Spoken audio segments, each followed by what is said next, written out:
Hello, welcome to the Director's Share podcast, where we talk about movies, TV, and a little bit beyond. I'm Moose. I'm Jared, and here's our guest host, JohnMark Thomas. Now, JohnMark, you are working at... You want to No.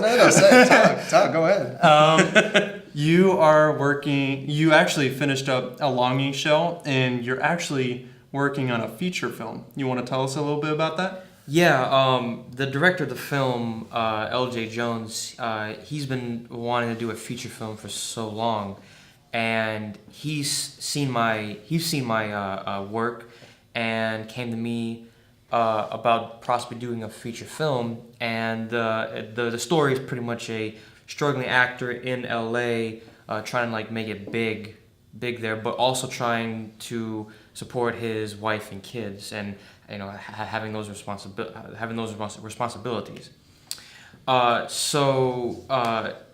When he sent me the official script, I was like, wow, okay, this could be really, really special and could hit the hearts of all artists or anyone trying to chase a dream. Yeah. So we were on board, and what was crazy is that we then realized that the crew was only going to be 3 guys. And the budget that we were able to do from crowdfunding and whatnot was only $500. Jesus. Yes, I know. That's crazy. And the cast and crew, the cast was at least almost 20 cast members. All right. And we were only able to afford our main cast member, who's an actress, who's a theater actress. Yeah. And most of the money went towards her because she was official, and we needed to actually pay her. Yeah. And the rest of the money was going towards food and whatnot. But yeah, it was the film. We shot the film in 8 days. Yeah. Which was insane.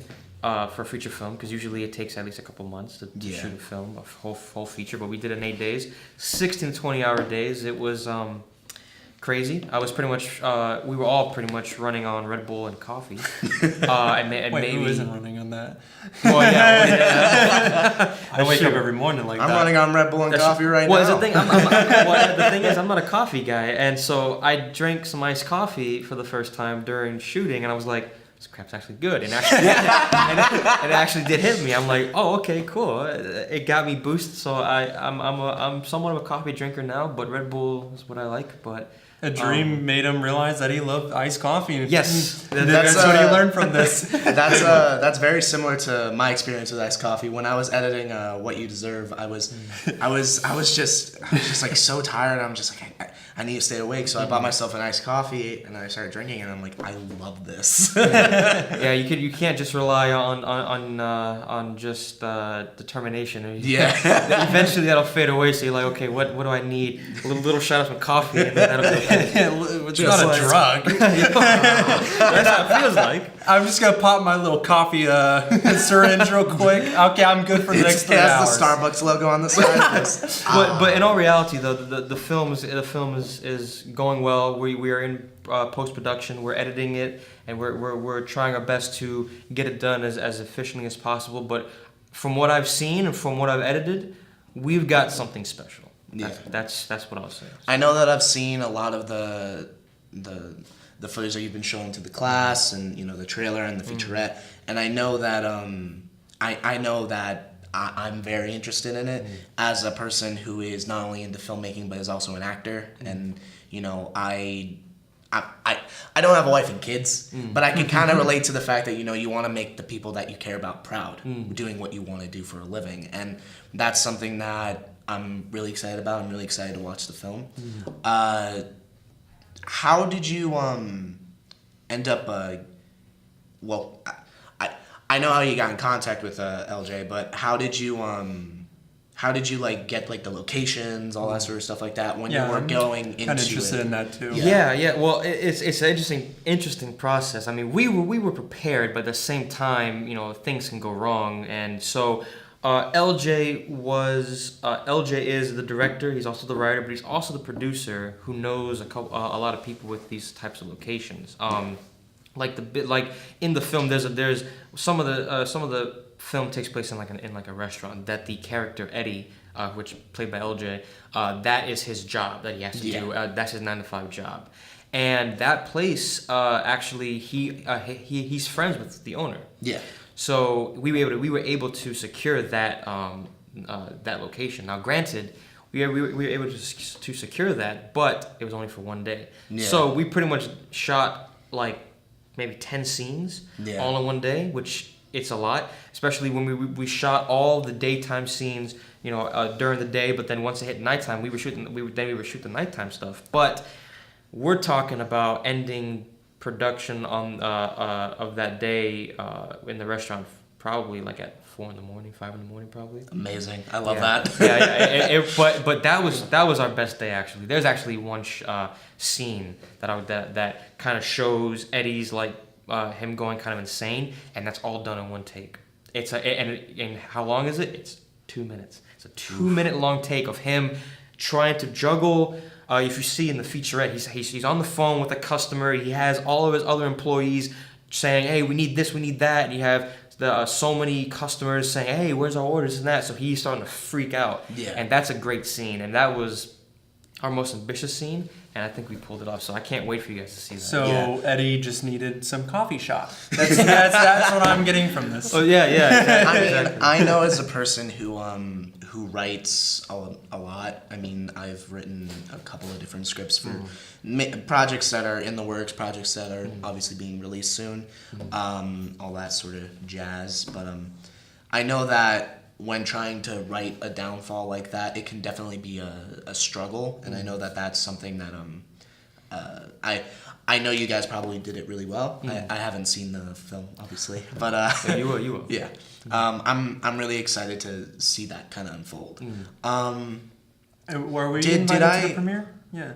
Yeah. You never invited us. Listen, we'll work that out. We'll see what happens. But trust me, you guys will watch it.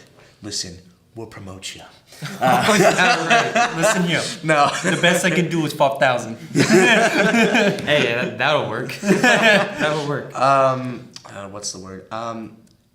I don't know if I heard this correctly, but did you travel to a different state to film a lot of it? Yes. Well, the whole film is supposed to take place in LA. Yeah. And while we weren't able to legit shoot in LA with tons of locations because we were such a small production crew. Definitely. We were able to get a lot of establishing shots and a lot of shots in LA to make it seem like that, but we did shoot it mostly here in Florida. Yeah. But what we did was stage it to where nobody can really tell where this is unless you live here, but no one can really tell where this is, and adding in those shots of LA and stuff like that, we're gonna give it the look of like, okay, this was in LA.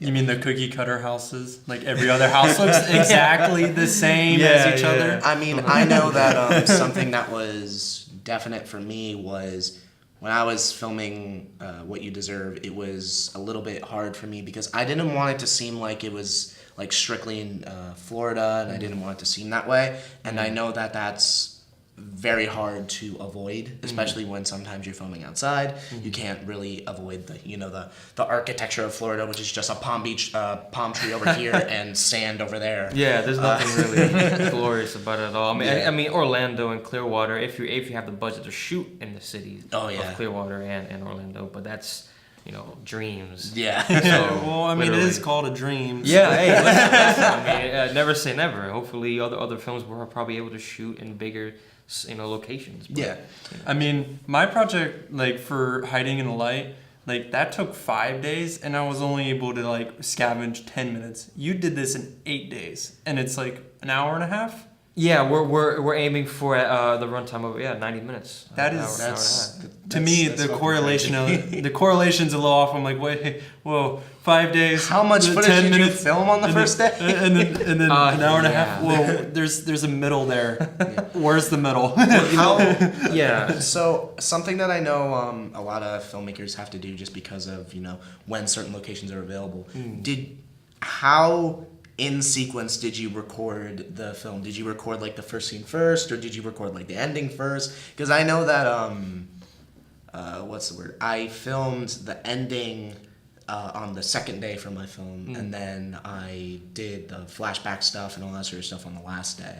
So how was that for you? Yeah, well, it all goes down to pre-production, doing the shooting schedule. Yeah. What we were doing is we would say like, okay, so in the script there's multiple house scenes, right? Yeah.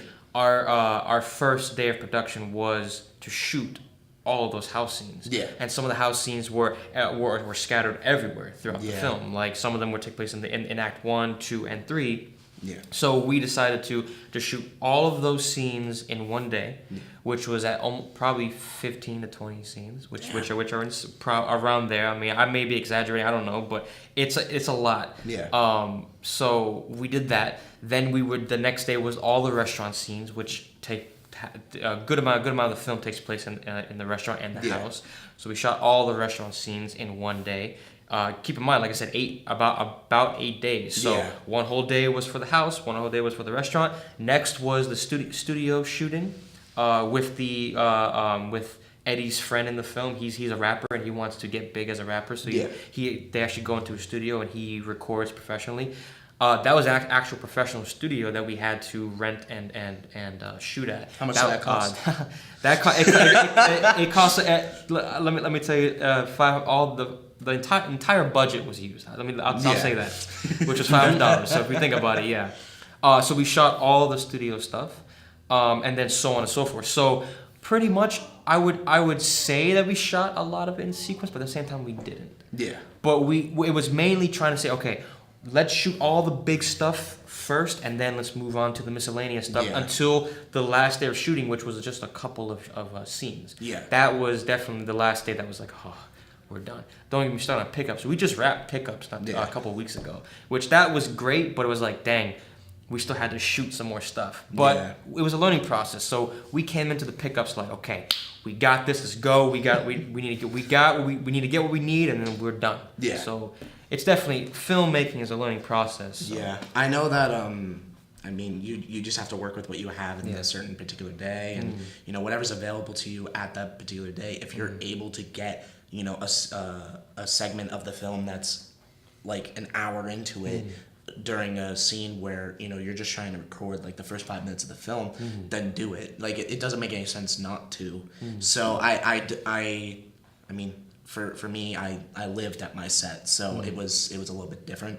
But I mean, I know that my next film's gonna be a little bit harder because of that, and I'm definitely gonna take inspiration from you and try to get a $500 budget.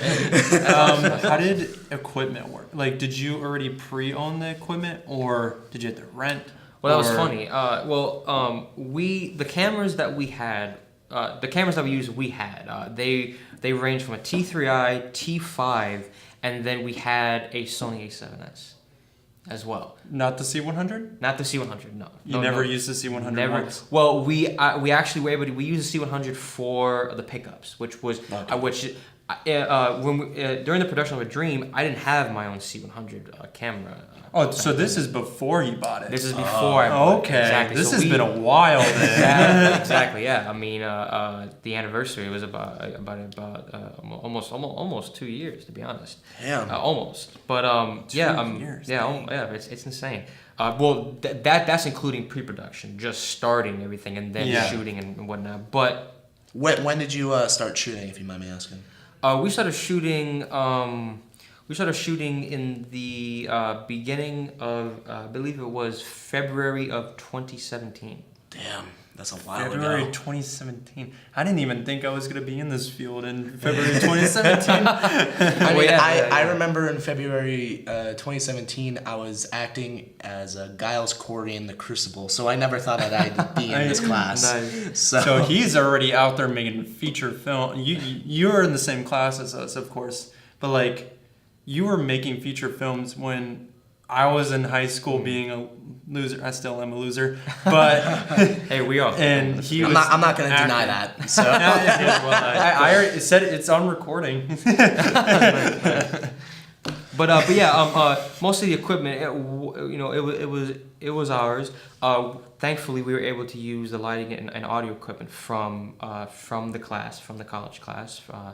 thanks to our teacher who was awesome. Without him being able to allow me to take out that equipment for this feature film, we probably would have done a decent job, but it wouldn't have been how it was. I think because it doesn't matter what type of camera, it could be a small DSLR, it doesn't matter, but you gotta have good audio and you gotta have good lighting. That's what matters. And so when you see the shots, it looks pretty good because it's the lighting and the audio that's like much. Shout out to Big Head for Matea.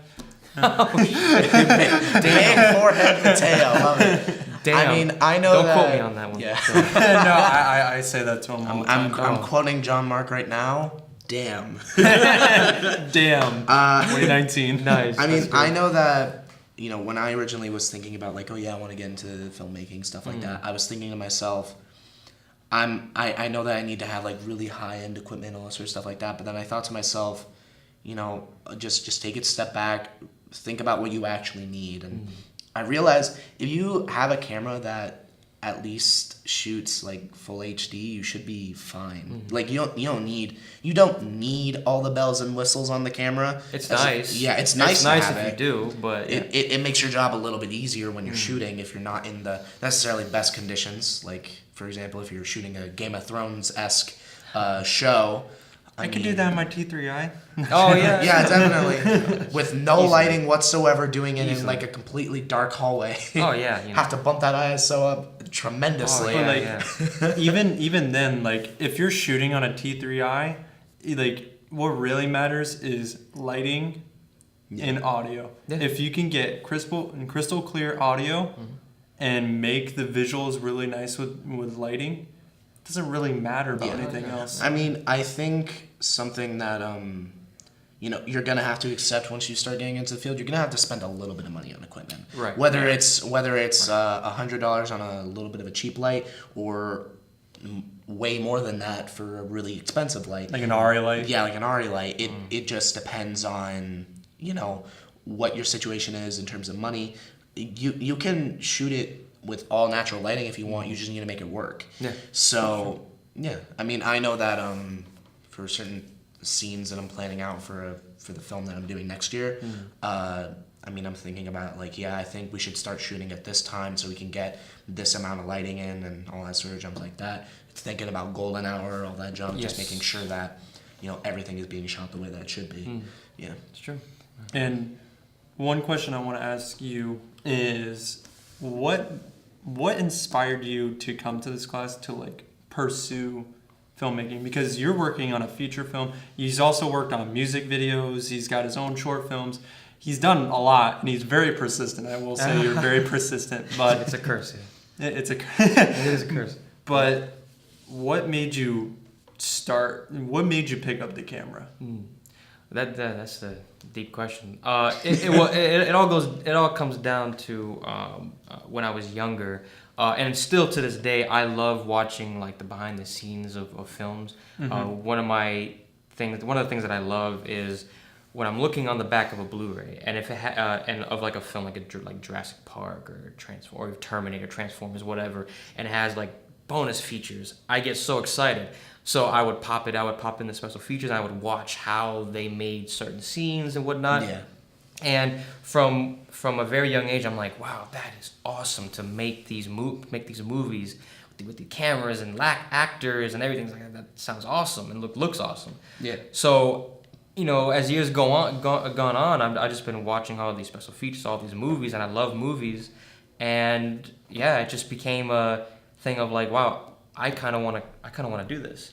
And so I would make short films on my own. I mean, not a lot of them weren't that good, but it was me trying to get into, okay, this is how a film is made. Yeah. And just keep growing on that, watching movies, making more short films, and eventually going to college and learning a lot more. Yeah. I mean, I knew a lot because most of the stuff was I taught myself. Yeah. But I didn't know everything. Yeah. And so now I know a lot more now, and with every aspect, pre-production, post-production, production itself, everything from lighting to audio to cameras to every role in that goes into a film.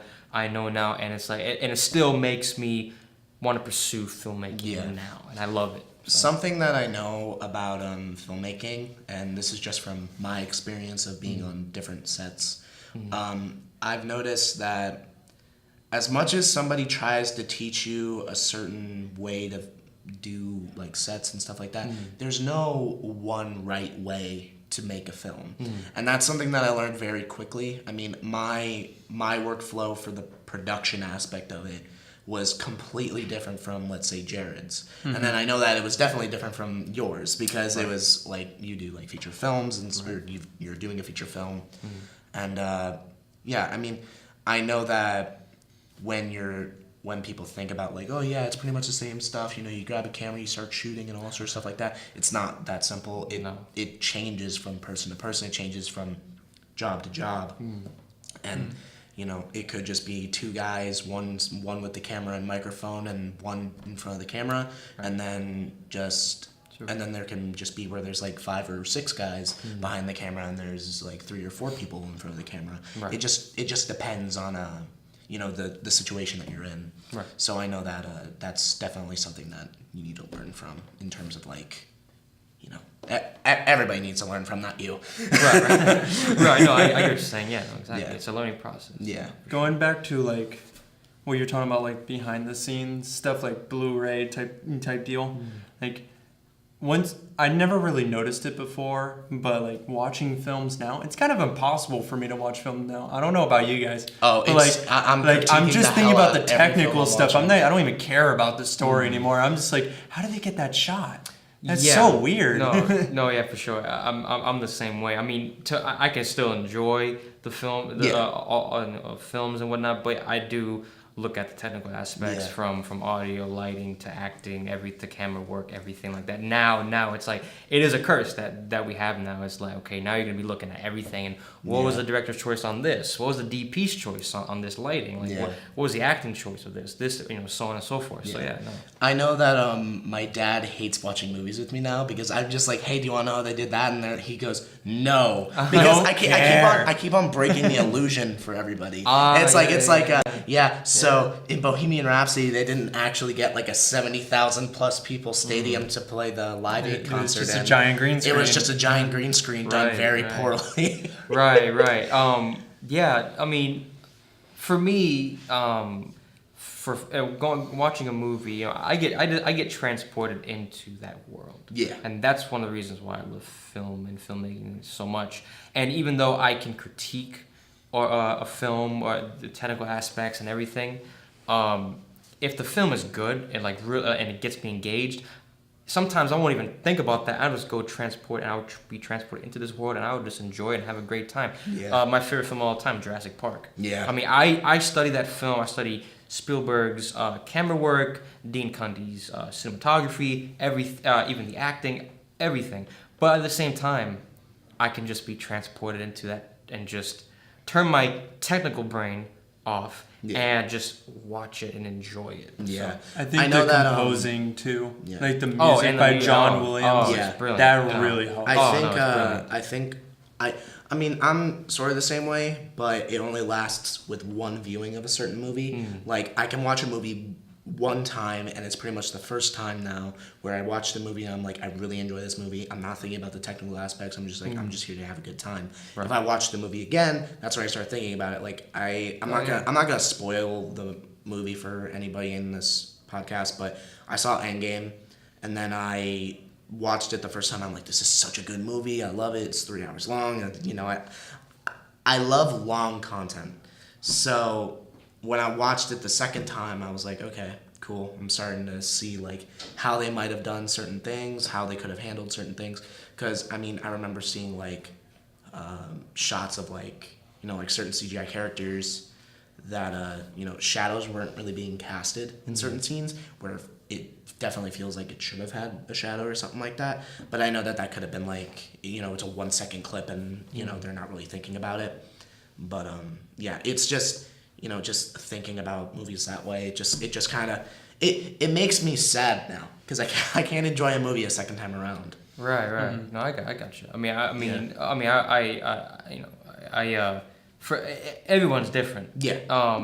I've seen John Carpenter's Halloween. Yeah. I've seen that so many times, and I can easily either watch it and just study it from the technical aspect, or I can watch it and enjoy it. Yeah. I can do both, and so, but it is a curse when you're studying all this and you filmmaking and whatnot. You're going to watch a film and you're going to critique it and see and really look at all the technical aspects of that. So, Yeah. for sure. So going back to some of your pieces, I want to talk about Dragon's Angel, because I that was the first project that I saw from you. Yeah, that was the same for me. Yeah, and it's something that made me think to myself, wow, I can, this class is really no joke. People can I got actually inspiration make, that first scene with the gun in the hand. Yeah. Like I was like I saw mean, that and I was like, whoa. That's actually a homage to I don't know if you guys ever seen the Clint Eastwood Dirty Harry movies, or if you know about the Dirty Harry movies. I think I've seen a few with my dad when I was a lot younger. Yeah, the opening credits actually legit Dirty Harry with the gun. It's close up of the gun. Yeah. And it's zooming in with the opening credits and the music and stuff like that. So I wanted to homage that, Yeah. but in a film noir spin. Yeah.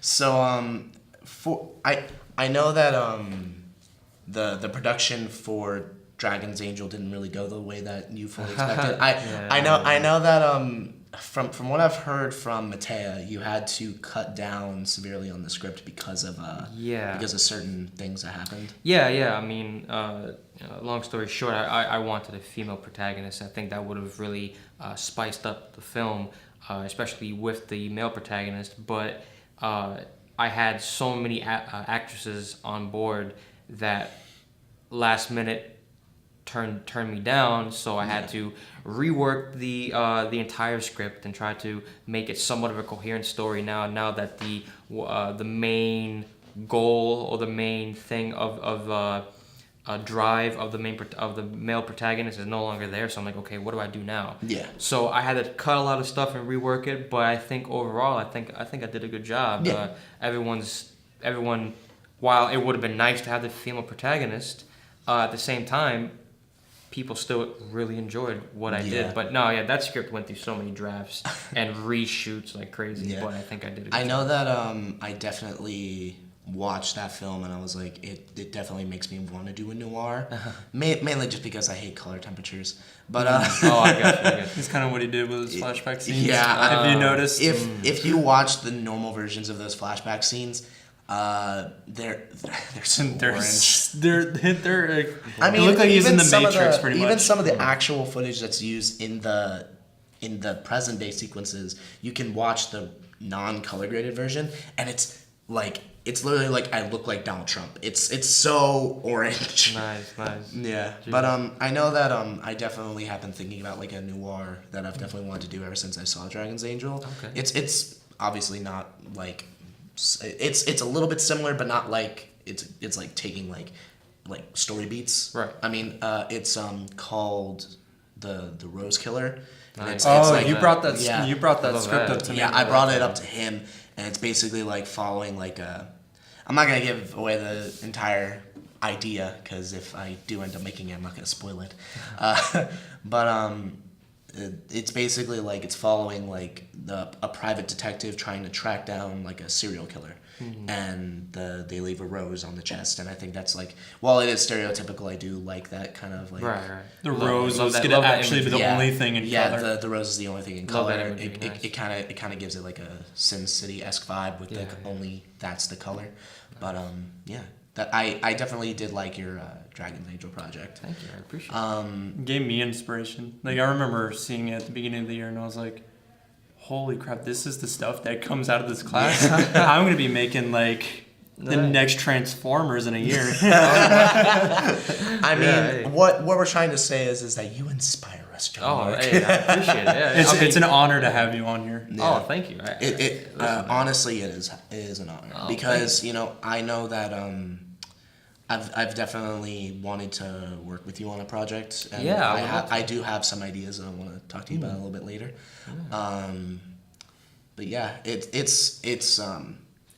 I mean, all your projects that I've seen from you are really good in my opinion. Thank you. I appreciate that. Yeah. I mean, I'm still growing. I mean, Of course. And definitely, I'm not done with the film noir genre. I hope to do more.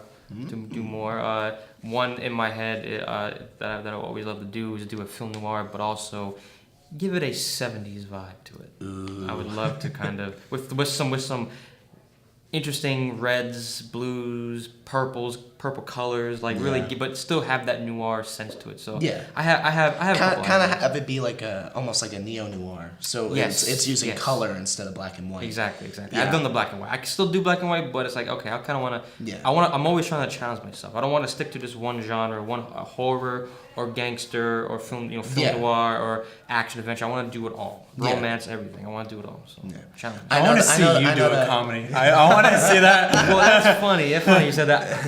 Listen, if I get somebody to help if I get someone who actually knows how to write good comedy, and if the script is right, then I'll direct the comedy. But I'm not. but I mean that's the only genre that I won't do unless the script is good. Yeah, I mean, yeah, of course. I mean, I wouldn't. I mean, sometimes you need to do scripts just for a paycheck, but I mean. Right. If you have the option, why not do something that's really good, something that you think is good? And that's something that, I think you definitely had to do for A Dream. I mean, he gave you the script and he gave you the idea and you fell in love with it. Yes. So, I mean, that's something that, I hope happens to me one day. He's chasing his dream right now. I'm chasing my dream. Dream chasers. Yeah. Don't ever Shameless do that plug. again. I Shameless swear plug. to But I would love to have you guys work on a couple of my projects as well. I mean, all my short films have mainly just been a 2-man crew, pretty much. Maybe sometimes 3, but sometimes even 1. A Longing Shell was technically just one-man crew. Yeah. So I would love to branch off and actually have a good amount of crew. Yeah, we're pretty much always available. After 3, we're available. So like, keep that in if mind. you want. Yeah, sure. We actually wanted to contact you because there's a few projects that he has in mind, I have in mind, and we really want you to at least help us with one of them. Right now, I have one specific project in mind, and it's the one that I definitely want to do for the next segment of this class after the summer's over, and I'm gonna be doing the pre-production basically throughout the summer, so I can just start filming right away. Yeah, that's pretty smart. Yeah, but I mean, yeah, it's a little bit.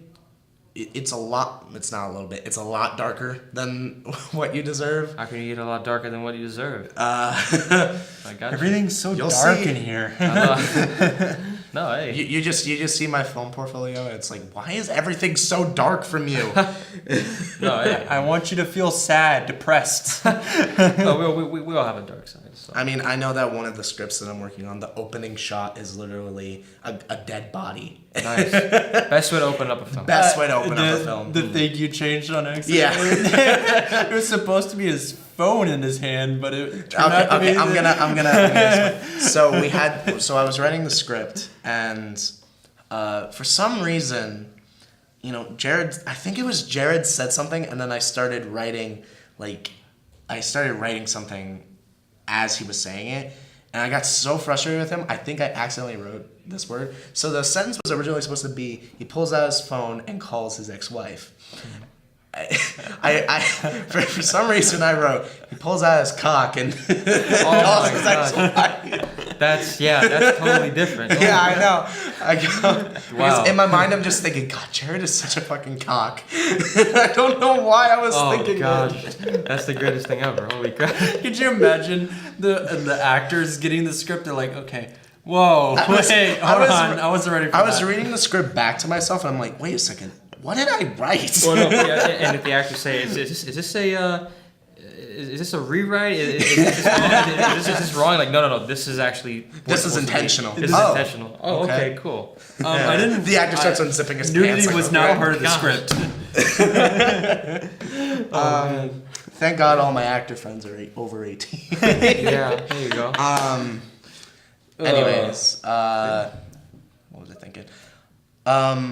I know that you were talking about what's the word? You were talking about how like you always kind of like enjoyed the idea of a dream. So how did you like how does a dream kind of relate to your life in a way? Not obviously it's not directly related to your life, Right. but like how does it kind of how did it kind of like inspire you to be like, yeah, I definitely want to work on this project? Well, I mean, there's just a general story of somebody trying to pursue their dream, whatever it is. It could be anything, but at the same time having the responsibility of, if it's a career that is definitely uncertain, and you need to pay the bills. You have responsibilities, so you have to work a regular 9 to 5 job. Yeah. But you still want to pursue that passion, that career that you want to go, that you want to do. So that just hits home to me so much. Yeah. Because I do want to be a filmmaker, a director. I do want to work in Hollywood. Yeah. But at the same time, right now, it's a slow process. Of course. And I do have a regular job, and it's not the greatest job in the world. Actually, it rather sucks. But as do most jobs in the world. right, exactly. But I'm trying to on the side create my own content, my own films, and try to get known by that. Yeah. But and I know that it's gonna take a while. And at first I was like, I just want to go. But it's like, no, I need to just relax, focus on my craft, and create Good content. Exactly, great, good content. So. Yeah, because do you get a lot of gigs that are in the field? I mean, I know that I see like some of the content that you're bringing into class, and do you get a lot of gigs that are particularly in the field? Well, not necessarily, not right now. Like I said, it is a very competitive. It's a competitive market, Of course. Especially regular freelance videography. It's definitely hard, but I mean, I am getting a couple here and there. Yeah. But I'm hoping to start getting more. I have business cards. Starting to go to local businesses and try to get them to commit to doing certain types of videos for the business. Yeah. Hopefully, and start making money like that. But that's not what I really want to do. What I want to do is filmmaking. Of course. But I do know that which one actually puts bread on the table. Yeah, the like interviews and stuff like that is our bread and butter. It's basically like if you want to make sure, stuff. Corporate stuff is basically the stuff that unfortunately you have to do in order to get into the field.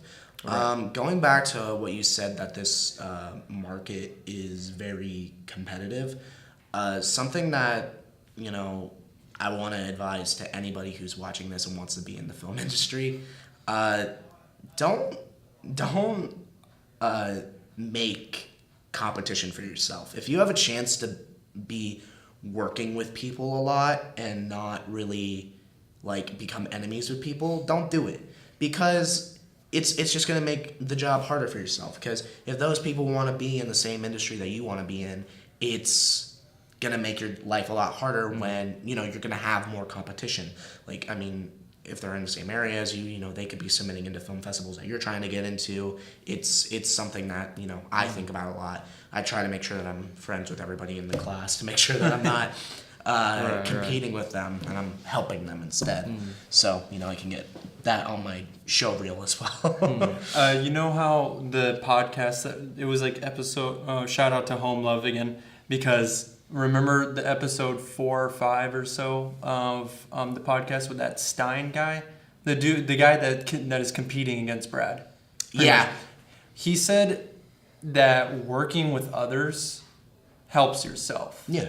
So not only like you're helping others by like perhaps like helping them in a construction sense, like helping them with a construction site or something like that, or helping someone on a film.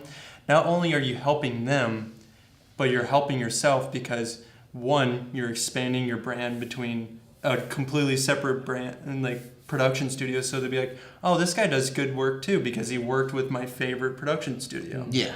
And it goes back to you. So why not? They can like both. It doesn't have to be one or the other. Yeah. I mean, I think of it in the sense of like, be working together, because it creates almost like an unofficial team. So you're always like working together, and you're always like, I don't have an entire crew, but I can call up, Jared JohnMark. or JohnMark and all that sort of stuff like that. Exactly. And, you know, I can call you guys up and be like, hey, I'm working on a film, you know, where Jared needs to be covered in a pool of blood, and do you mind helping me out, JohnMark? And he goes, yeah, on it. Grabs a baseball bat. Okay, you need There to be we go. full of blood. It's funny, I actually have a bat in my car right now. But no, we're gonna keep it here for right now, not on camera. Nice.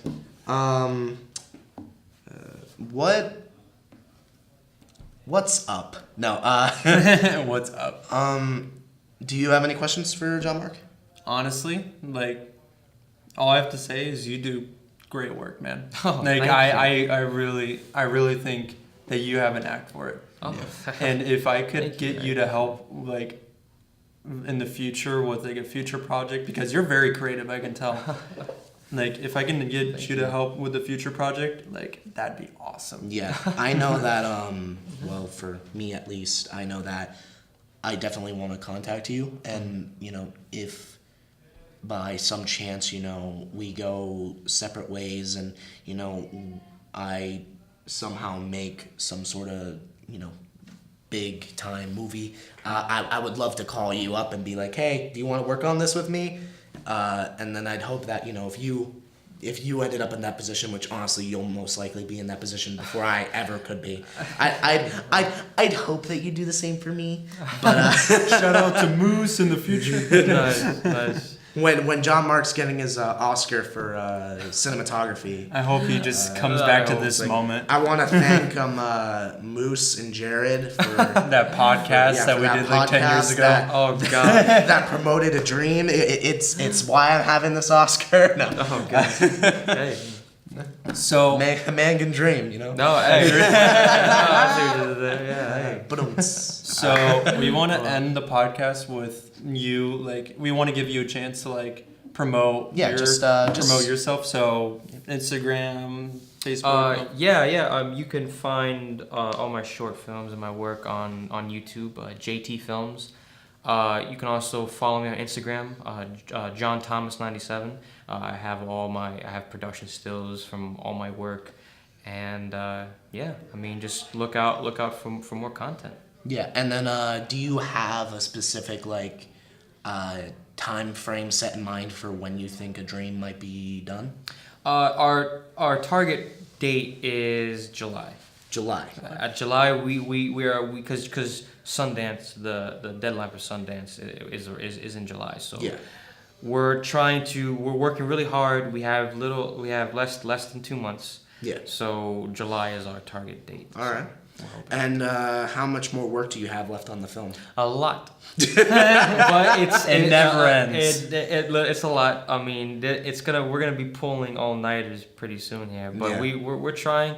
You know, we're all trying to. I mean, keep in mind it's only two guys editing. Yeah. It's me and my other crew member. So you know, we have our own jobs, and the studio is in my house. So Yeah. it's like trying to juggle it, and he edits, and sometimes I edit a lot too, and sound design, everything. I mean, you won't believe how much sound design goes into a feature film. It's insanity. I can imagine. So we have a lot to do, but you know, we're getting there, and I can't wait for it to be done. Those coffee shots are gonna come in handy, huh? Yeah. All Pretty right. We're just about done here. If you want to, be sure to follow JohnMark on the social medias that he said. If you want to follow Jared or me, our social medias will be below, and so will JohnMark's if you forgot what he said. We also have websites. Do you want to plug your website? No, I actually don't have a website yet. Oh, okay. Well, Jared and I have websites. Follow Moose at the Retroactive Media. www.theretroactivemedia.com, and then Instagram is @mediaretroactive. Follow Gravity at gravityproductions.com. At gravity_productions, and Facebook page Gravity Productions with an E, not with an A. Nice. All right, you guys have any final comments? No. All right. Thank you very much for watching, and we'll see you on the next one. Peace. See ya.